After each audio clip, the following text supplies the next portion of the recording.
اعوذ باللہ من الشیطان الرجیم، بسم اللہ الرحمن الرحیم، اللہم صلی علی سیدنا و مولانا محمد معدن الجود والکرم وعلی آلہ وبارک وسلم۔ محترم خواتین و حضرات، السلام علیکم۔ ایک دفعہ درود شریف پڑھنے سے بخشش۔ ایک دفعہ ایک عورت حضرت حسن بصری رحمۃ اللہ علیہ کی خدمت میں حاضر ہوئی اور عرض کیا، اے شیخ، میری بیٹی کی وفات ہو گئی ہے اور میں چاہتی ہوں کہ میں اسے خواب میں دیکھوں۔ حضرت حسن بصری رحمۃ اللہ علیہ نے ان سے فرمایا کہ 4 رکعت میں ایک دفعہ سورہ فاتحہ، ایک دفعہ سورہ التکاثر پڑھو اور یہ نفل عشاء کی نماز کے بعد پڑھو، پھر درود پاک پڑھتے پڑھتے سو جاؤ۔ اس عورت نے ویسا ہی کیا اور پھر اس نے خواب میں دیکھا کہ اس کی بیٹی کو عذاب ہو رہا ہے، اس کے ہاتھ اور پاؤں آگ کی زنجیروں سے بندھے ہوئے ہیں اور اس نے پیتل کا لباس پہنا ہوا ہے۔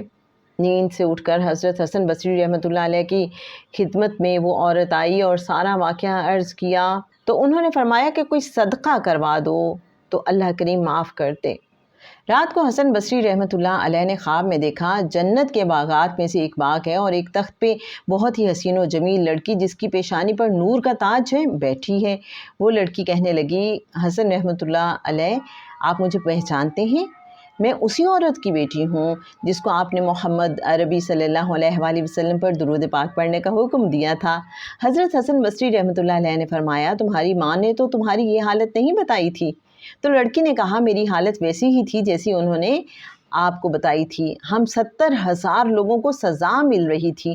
ایک مرد صالح کا ہماری قبروں سے گزر ہوا، اس نے حضرت محمد مصطفیٰ صلی اللہ علیہ وآلہ وسلم پر ایک دفعہ درود شریف پڑھ کر اس کا ثواب ہم سب کو بخش دیا۔ اللہ نے اس کو قبول فرمایا اور ہم سب کو اس عذاب سے آزاد فرمایا، اور مجھے بھی یہ مرتبہ نصیب ہوا جو آپ دیکھ رہے ہیں۔ سبحان اللہ۔ بحوالہ کتاب القول البدیع، فضائل درود شریف اور درود شریف کی برکتیں۔